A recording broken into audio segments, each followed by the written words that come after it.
Hi, good morning everyone, and to those of you online, good morning as well. My name is Elizabeth Bent. I know some of you and some of you I don't, so hello. I work at EPSRC. I'm a senior portfolio manager, and I primarily work on the Excalibur Programme, but I'm also a part of the research infrastructure team within EPSRC. So the conversations that I heard yesterday and even Mark's talk just now was really interesting, and it's useful to cement my understanding in the area. So this morning I want to talk to you about the Excalibur Programme, and I thought before I go into that it would be worth showing you, I guess, what this ecosystem looked like before Excalibur existed. I will note I haven't got direct mentioned here, or systems like Jasmine or data services or things like that, but I wanted to highlight either systems or services or grants that had a range of software development associated to it, because Excalibur is a software program. So we have Archer 2 that has software provisions for small scale projects, more around maintaining project software rather than developing new code. Tier 2 services also provide that kind of option, and then you also have the embedded computational software engineering program as well. There was made mention yesterday of the local provisions that you have at universities and the software development that takes place there. Some of these kind of investments are supported by our standard mode. I think not only in EPSRC but all across the different research councils, funding for software is hidden within the science applications, and that's not something we would want to stop, but it sometimes, I think, for your community, it then makes it quite difficult to show the case of why software engineering and software development is so important and pivotal to science. So that's a big area that really couldn't be covered here. Then we have the CCPs, which provide infrastructure to those individual software projects across a range of different areas, and are supported by SDFC, EPSRC, MRC, BBSRC. So even just from the range of different councils involved, you can see that it's got a range of disciplines that CCP support. You've got COSEC, who provides that software support to the CCPs and the high-end computing consortia. High-end computing consortia, we have 9 of those that EPSRC fund across the UK, and they have allocation to tiered compute allocation available to them. I do feel like I'm telling you things you already know, but for me it felt like a good starting point. Also mentioned today was the Software Sustainability Institute, which kind of is our guardian of good practice within the software community, and that goes beyond the institute itself and feeds out into the different RSCs that are funded within groups, within central RSC groups, and all across universities in the UK. I guess a few other honourable mentions would be the support of the Royal Society, RSC Society as well, and then investments that have been made prior to Excalibur of a more strategic nature, which was the Asimov Prosperity Partnership as well. So there is funding within the UK for software, but I don't think it would be surprising to say that it's a bit piecemeal at the moment, and from what you hear from community, and we understand and we are seeing as well as funders, is that it's not at the scale or at the consistency that you would see in the international scene. So enter Excalibur, really. So Excalibur was created, and the opportunity for us to have the Excalibur Programme was due to the Strategic Priority Fund, and this fund was developed as part of Sir Paul Nurse's review into having a common fund for multi and interdisciplinary research, and it was funded to drive an increase in high quality multi-interdisciplinary research, ensure UKRI investment link up with government research priorities, and ensure the system can respond to strategic priorities and opportunities. So there were 2 waves of opportunities, and I say were because unfortunately this scheme is no longer existing. This won't be continued. So, we're making the best of it whilst we still have that funding. Within that, there were 34 themes of research, and the Excalibur Programme was funded through this scheme, and it was one of the second waves of programmes. So Excalibur actually stands for Exascale Computing Algorithms and Infrastructure for the Benefit of UK Research, and it's about harnessing exascale computing. What I find as a programme officer, not as one of the people actually an expert in this area, but what's a really great opportunity about Excalibur is that it brings together partners that haven't previously worked together in such a strategic way. So the lead delivery partner for this programme is the Met Office, and they lead on behalf of all the public sector research establishments, and so within that project that's UKAEA, who have been mentioned a few times, and that's a fusion use case, and then EPSRC on the behalf of UKRI. So that's why I mentioned the other UKRI investments, because even though I am an EPSRC employee, this programme really is being led and delivered on behalf of UKRI. So the other partners that are then involved in this project are UKEA, as I mentioned, STFC, NERC and MRC. And actually, since the programme has started, we have brought on and have membership of our delivery team within UKRI, membership from BBSRC, and had conversations with ESRC and AHRC. So you can see that solely through this programme, we are building those links with the wider research councils.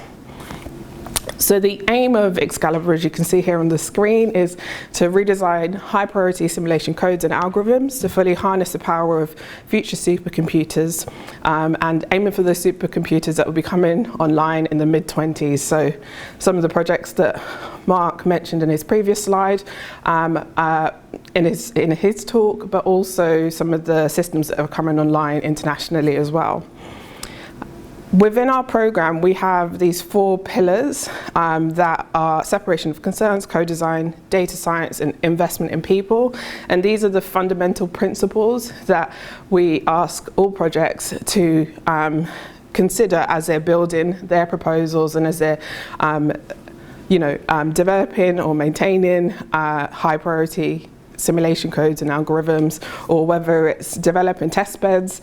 We want them to consider that these principles moving forward.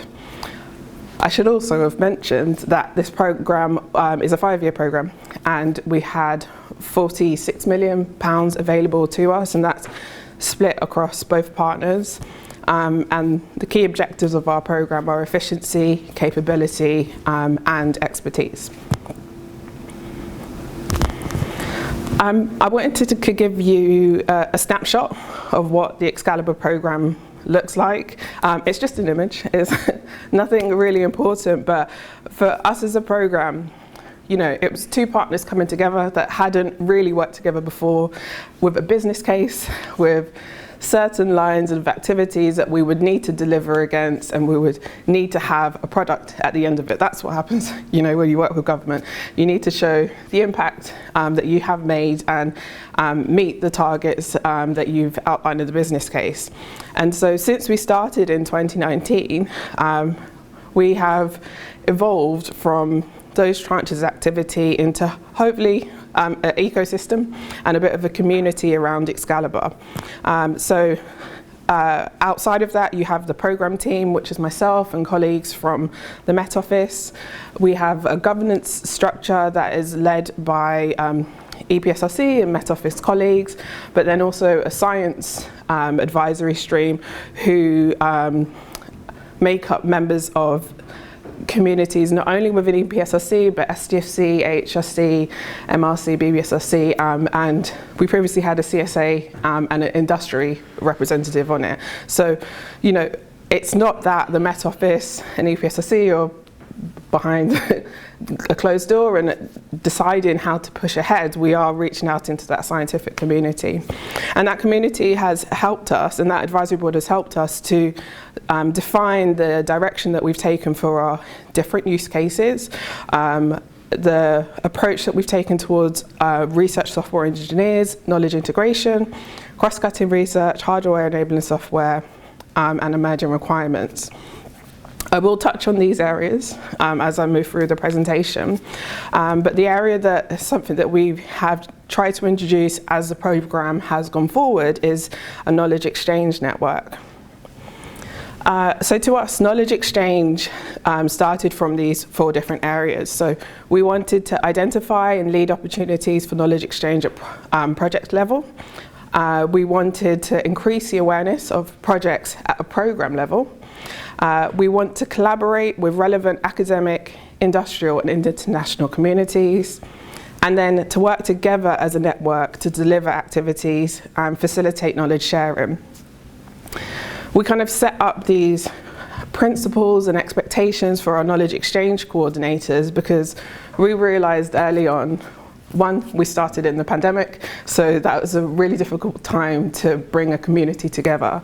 But 2, that the manner in which we fund proposals, it's project-led, and so how could we actually unify these projects to push ahead in areas where they have specialism, but also come together to share challenges and to share good practice and to share RSCs or to consider new approaches to delivering better software.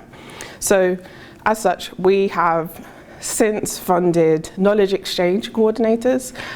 Phil Hasnett, sorry to point you out, is one of those. He's in the audience today. And as well as, for their sins, leading on the software development within their programs. They are also champions for knowledge exchange within their program, but also project, but also at a program level. So that looks like practically at the moment coming together monthly to share progress that these projects are doing in regards to knowledge exchange, coming up with ideas of co-delivering activities, and a recent one for that was a session at the RSC Con between the HPC champions and some of our knowledge exchange coordinators to deliver a HPC training session for the RSC community. Hackathons, algorithm training schools are coming up. So there's lots of these opportunities and activities that projects had planned. And without this network, they would be delivering this in isolation. But having this network, it allows them to avoid duplication. And actually, I think the last discussion they had was around people contributing different algorithms for the workshop rather than it being around a sole algorithm. So we really see that as an opportunity to support cohesion across the programme, but also hopefully to bring in other communities as we move forward. So another tranche of activity within the Excalibur programme was cross-cutting research.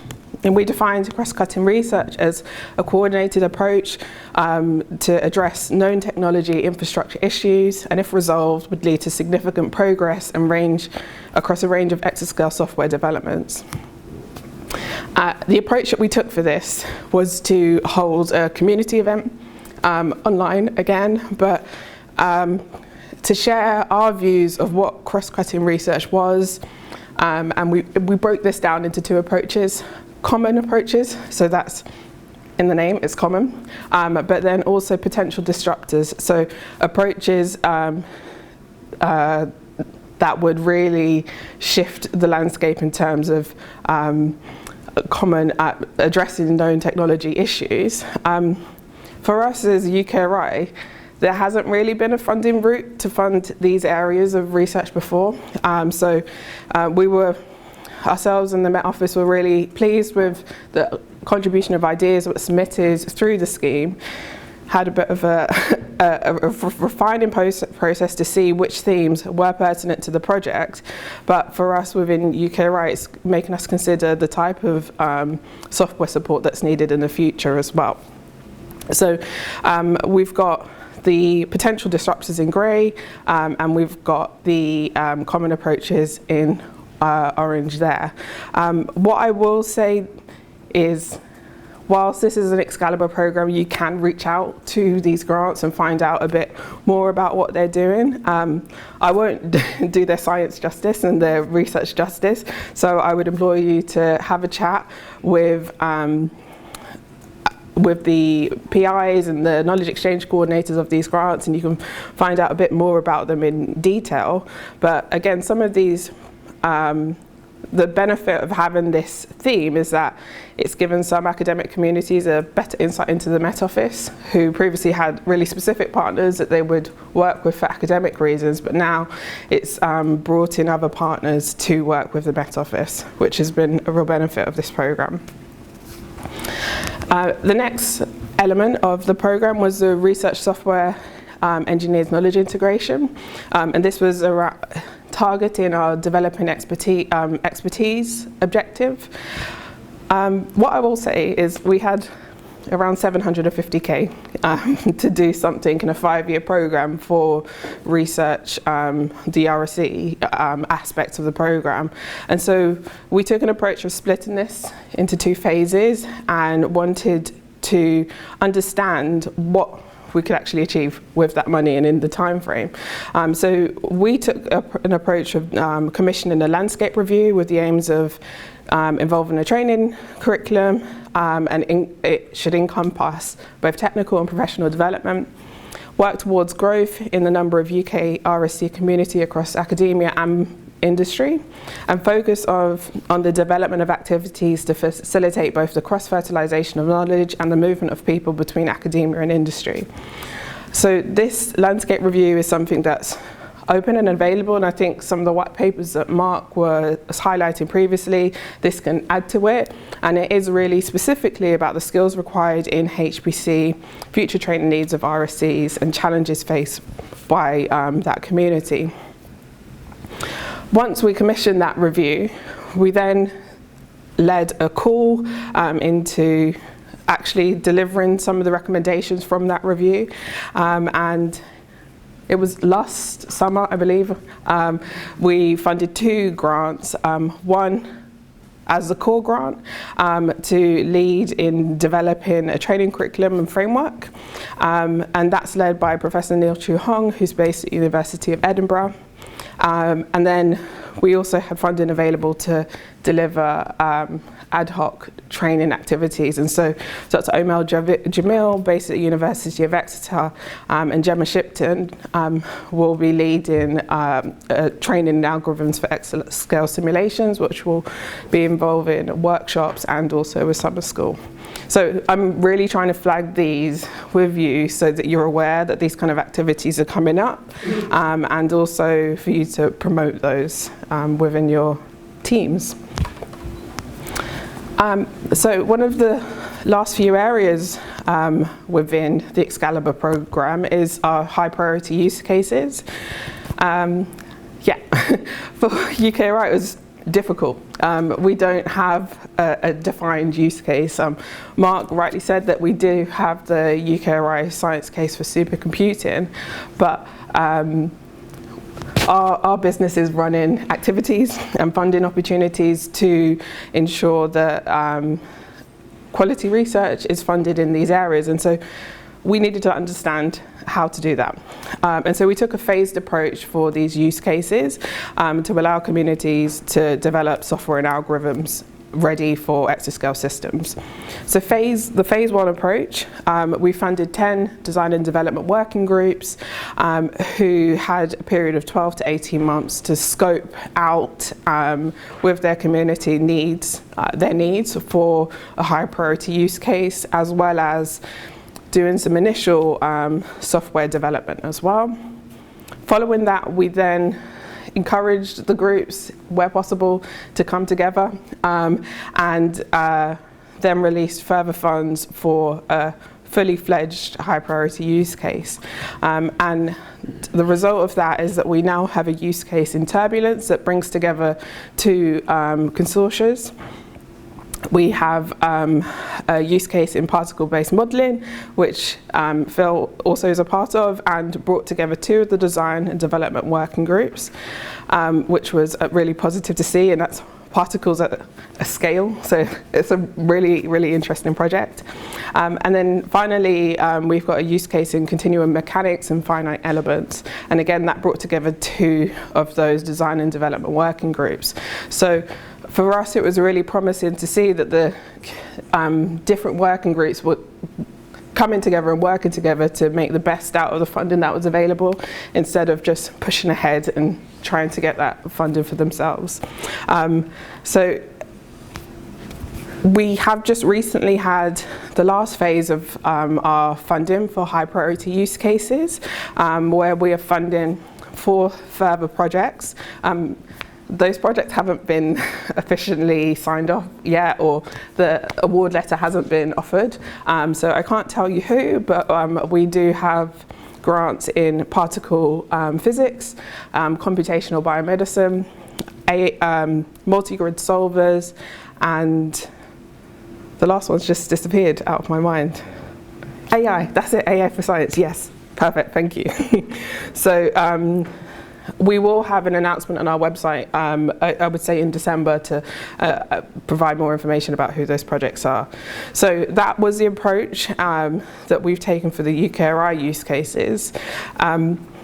Just a real highlight, the other partners within the projects had very clear use cases. You know, the Met Office with the weather and climate prediction system, and UKEA with the fusion modelling use case as well. If you would like a bit more information about each of these elements, they had a science plan right at the start that outlined their approach that they were going to take, but also just flagged that representatives from this programme and each of our use cases will be presenting at CI UK. We'll have an Excalibur session where you can actually hear a technical talk about the different use cases as well. Last but not least is the Hardware and Enabling Software Group that's headed by Dr. Jeremy Yates, Professor Simon McIntosh Smith and Martin Hamilton. And whilst Excalibur is a software programme, and it's preparing for these supercomputers of the mid-20s, we wanted there to be an opportunity to test on different types of architecture to prepare ourselves for those architectures that would be coming available or maybe used within exascale systems. So the initiative was set up to trial prototypes and test beds of a number of potential next generation supercomputing systems. And this is done by delivery of annual calls to support novel hardware and software test beds for prototyping and development. And the GraphCore test bed is an example of this. Alistair actually runs a few of these test beds, so if you did want some more information, and Mark actually, so if you do want a bit more information whilst you're here at the conference, I would reach out and speak to them. In addition to this, I think Jamie mentioned this in his talk yesterday, the Hardware and Enabling Software Group have also led on a benchmarking activity where they've surveyed the different Excalibur projects to understand their benchmarking requirements, and they're working with them to collate and package exascale benchmarks ready for these architectures. So this is my final slide.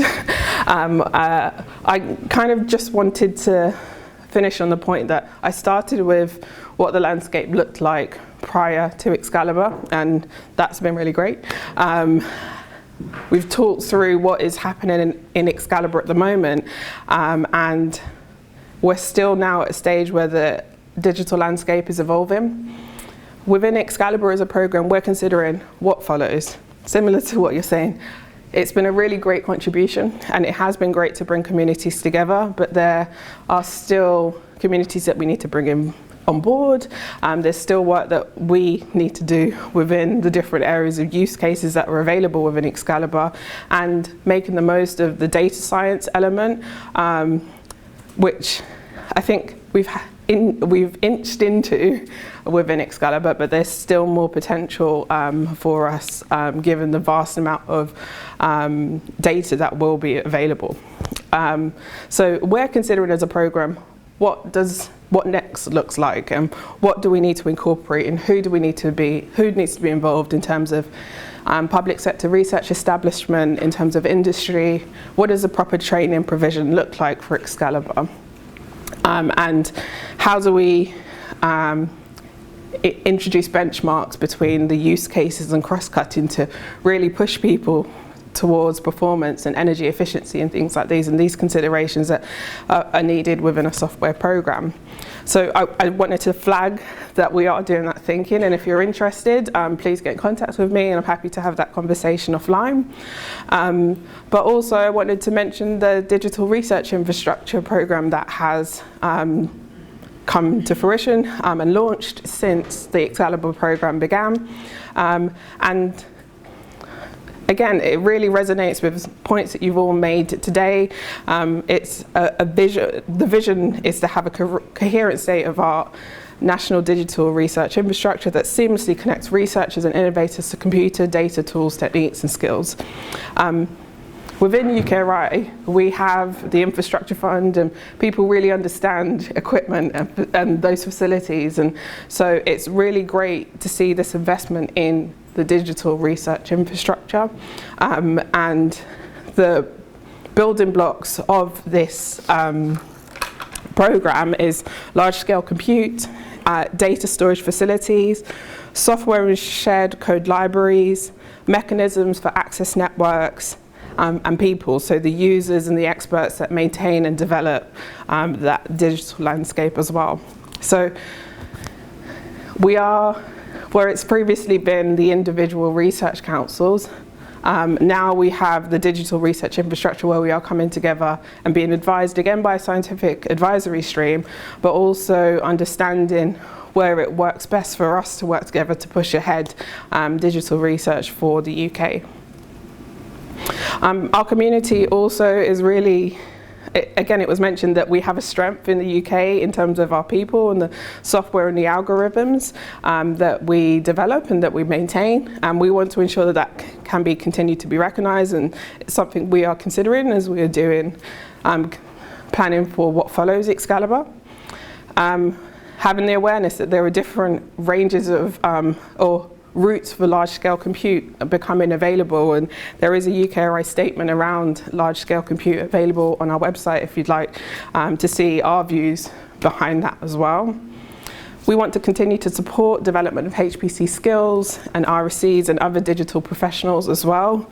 That will be important as we push forward into this digital landscape. And then also, I guess we're all anticipating the outcomes of the Future of Compute review. And as a programme, Excalibur has fed into this from our scientific community, scientific advisory board, but also through our individual projects. And so I guess my plea is, if you do get a chance to provide some evidence or speak to the Future of Compute review, they do have the science case already. They have seen the large-scale computing report as well. So it's just a real opportunity to be clear and succinct about why we need this push and why do we need this support within the digital landscape. So I'd echo Mark's comments earlier. And yeah, I just wanted to say thank you. More information about Excalibur can be found on our website. Our knowledge exchange coordinators have a mailing list where they announce different activities that are coming up. So if you are, or your teams are interested in hackathons that we're running, training schools, workshops, summer schools and activities like that, please do sign up to that announcement list. If you've got any general emails about Excalibur, you can email the Met Office General Office or email me directly as well. And I guess a last push that we will be at Supercomputing 22 and the Scientific Computing Department stand, and so you can find out a bit more about the Excalibur programme and come and visit us at CI UK as well to hear those technical presentations and visit our stand as well. So I'll stop speaking there. Yeah.